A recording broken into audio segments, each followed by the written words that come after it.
अस्सलाम वालेकुम नाज़रीन, आप मेरा यूट्यूब चैनल देख रहे हैं। सोहराब बरकत आपसे मुखातिब है। पाकिस्तानी ड्रामा इंडस्ट्री, पाकिस्तान की ड्रामा इंडस्ट्री के अंदर जिन लोगों को हमें टेलीविजन की स्क्रीन पर या बड़े पर्दे पर दिखाया जाता है, उनकी अब खौफनाकियां, बदबूदार चेहरे, उनकी बददिमागियां, बद तहजीबियां और बद किरदारियां मंजर आम पर आ रही हैं, और जो इतनी खौफनाक है कि इंसान की रूह कांप जाती है। या हमारे मुआशरे का जो मिडिल क्लास हो या लोअर मिडिल क्लास हो, कम से कम इसके बारे में तसव्वुर भी नहीं कर सकती।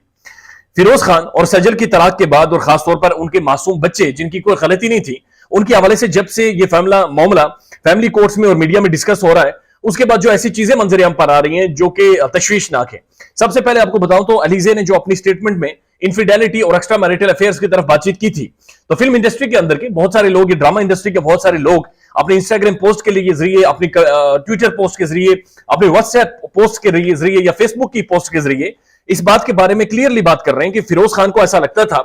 जैसे उसकी बहुत बड़ी फैन फॉलोइंग है, जैसे वो एक बहुत बड़ा सुपरस्टार है, मेगा स्टार है पाकिस्तान का। उसे ऐसा महसूस होता था जैसे वो किसी के सामने जवाबदेह नहीं है, जो भी उठपटांग करे वो कर सकता है, जिसकी जिंदगी बर्बाद करना चाहे वो कर सकता है, और उसके साथ ये उसे हक है। मिशी खान ने तो यहां तक लिखा कि जिस तरह से उसके साइकोटिक कैरेक्टर्स ड्रामा में दिखाए जाते थे, उससे भी भयानक चेहरा उसका ड्रामा इंडस्ट्री के अंदर मौजूद था, जो कि इंतहाई खौफनाक है, तशवीशनाक है। इसका अंदाजा आप इस बात से लगा लीजिए कि फिरोज और सज्जल की जब मंगनी होती है, मंगनी टूटने की वजह यह है कि सुनने में आया कि इसने उसे कुसुन भी मारे और कान के नीचे उसे थप्पड़ भी 2-3 रिसीव किए हैं। आप अंदाजा लगाइए कि एक लड़की के साथ आपकी अंडरस्टैंडिंग होती है, आप उससे मंगनी करते हो, एंगेजमेंट करते हो, एक फैमिली इंटरवेंशन होती है, फैमिली भी आपके साथ शामिल है सारी।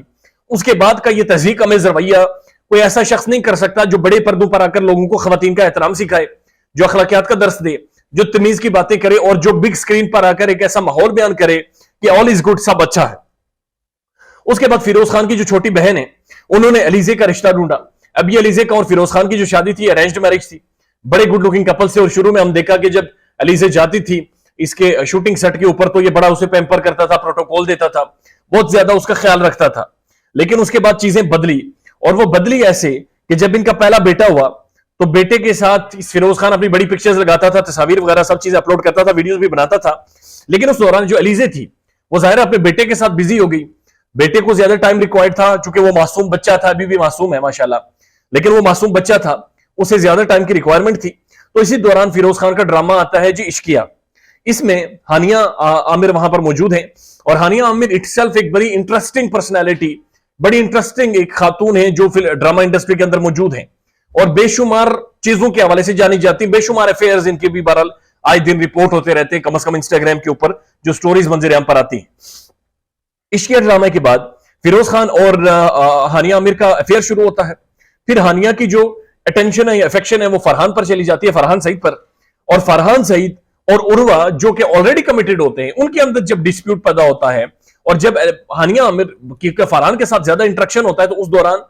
फिरोज खान दोबारा से वापस बीवी के पास जाता है और अपनी बीवी को दोबारा से वापस अपनी जिंदगी में लाकर अगेन प्रेग्नेंट होती हैं, और अगेन उनकी एक मासूम बेटी होती है।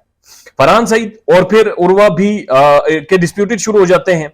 और उसके बाद हमने देखा कि जब लास्ट पैचअप हुआ था, जब जिसके बाद फिरोज खान और अलीजे की बेटी होती है,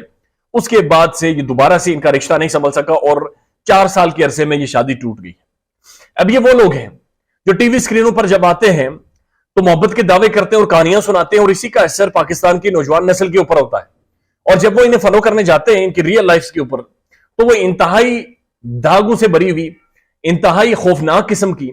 इंतहाई ऐसी ऐसी जिंदगियां होती हैं जिनके बारे में शायद किसी भी मुआशरे में बैठकर बात करना भी अजाब बन जाता है। इस वक्त कोर्ट के अंदर जो मामला चल रहा है, आप अंदाजा लगाइए, इतने बड़े सेलिब्रिटीज, इतने बड़े स्टार्स, लेकिन डिबेट क्या है कि बच्चों के लिए मैंने 1-1 लाख रुपया नहीं देना, जिन बच्चों का कोई कसूर ही नहीं है इनके जाती मामलात को लेकर,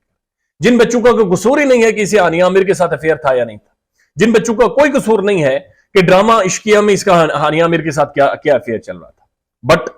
चूंकि वो बच्चे मुतासिर हो रहे हैं, और इन्हीं बच्चों ने आने वाले टाइम में इसी तरह से परवान चढ़कर ग्रो अप होकर इस मुआशरे के में जो किरदार अदा करेंगे वो भी बड़ा कॉन्ट्रोवर्शियल होगा। ख्याल रखिएगा अपना। अल्लाह हाफिज।